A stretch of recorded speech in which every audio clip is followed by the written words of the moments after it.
Hello po. Siya po ang lola ko, si Lipenya Arancel. So, ang kanya pong age ay 67 years old na. So, considered na po siya as older adult. So, siya po ang aking i-help teach for this pamphlet po. So, nanay, makikinig ka lang sa akin para malaman mo yung contents nitong pamphlet. So, itong pamphlet na to, ang title ay pinamagatang Health Promotion for Older Adult. So, ang pamphlet na ito is for you to have an idea how to care for yourself. Since nga, tumatanda ka na, at talagang, yun nga, yung mga buto-buto natin, sumasakit na, yung mga kasukasuan, ganyan. So, kailangan nating malaman, especially for nutrition, kung ano yung mga kailangan nating kainin, ganyan. At kung paano natin mas mapapangalagaan yung sarili natin bilang tayo ay hindi pa bata at tayo ay patanda. So, ang pamphlet na ito ay sana makatulong para mas maalagaan ang sarili natin as 67 years old ka na at yung age mo ay nasa bracket na of older adult. So, itong pamphlet na ito, again, ay about sa maintaining functional abilities, fostering self-care, at building social connections. So, di ba, syempre kapag mga amigas natin, di ba, naalala kita nanay na nag-ano ka, di ba, naglalala kasama yung mga friend mo habang nagkakwentuhan kayo, ganyan. So, yun talaga yung madalas na ginagawa para malibang kayong matatanda. And that's good. Ngayon, yun. So, ano nga ba ang role ng self-care? Ano nga ba ang role ng self-care when it comes on aging? So, napakahalaga ng pangangalaga ng ating sarili, lalo na kapag nga tumatanda tayo. Kasi, yun, kailangan nating kumain ng mga masustansyang pagkain, kailangan natin magkaroon ng exercise, at kailangan din natin magkaroon ng mga essential vitamins. Ngayon, kailangan din nating uminom ng 8 glass of water. Kasi kailangan hindi tayo dehydrated para maiwasan din yung over fatigue. Kasi syempre nga, ang mga matatanda ay nangihina na ang mga katawan. So, yung function ng body natin before ay hindi na ganon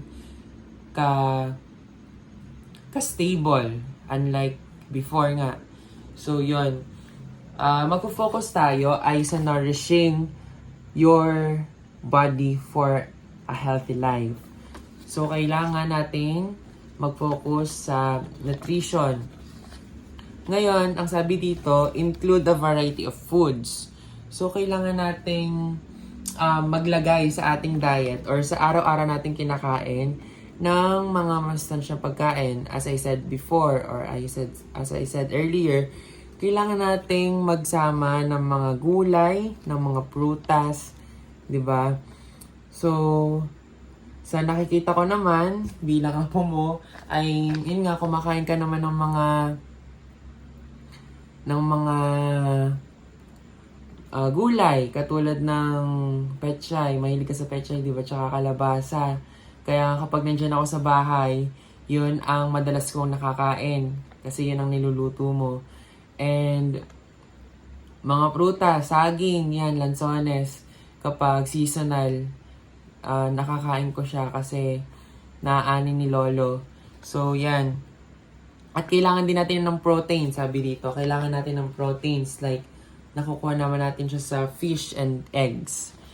So, kailangan din natin, as I said earlier, again, na stay hydrated. So, 8 glass of water, 8 basong tubig sa isang araw, kailangan na iinom natin siya. Para hindi tayo mabilis mapagod at para hindi tayo ma-dehydrate.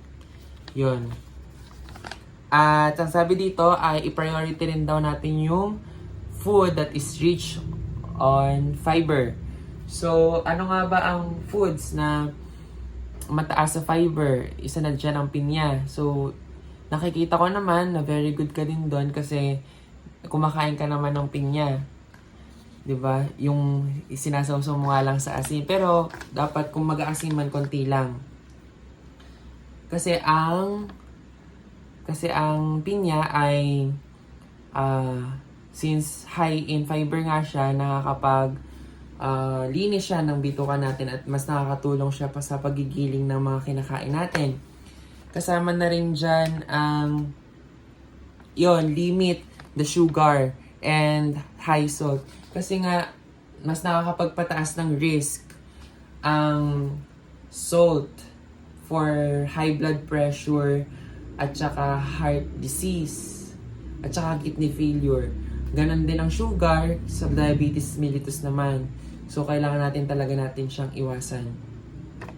At, kailangan din natin ng mga pagkain na mataas sa calcium. Kasi, ang napag-aralan ko, as we grow older, ang ating bones ay nagbe-brittle na. So, prone tayo for osteoporosis. So, kailangan natin uminom ng gatas. Yun. So, ang sabi rin dito, seek support. So, kailangan nating mag-seek support for families and friends. Siyempre, tumatanda na tayo, mas madali tayong mapagod. So, kung hindi tayo sa pag-prepare ng pagkain, hindi na natin siya magawa, mabilis tayo mapagod, ganyan, pwede tayong tumawag ng help. Call for help for our families, kamag-anak, friends, na pwede nating mahinga ng tulong. So, yun lang. That is all about the pamphlet that I have. So, I hope na marami ka natutunan, nanay.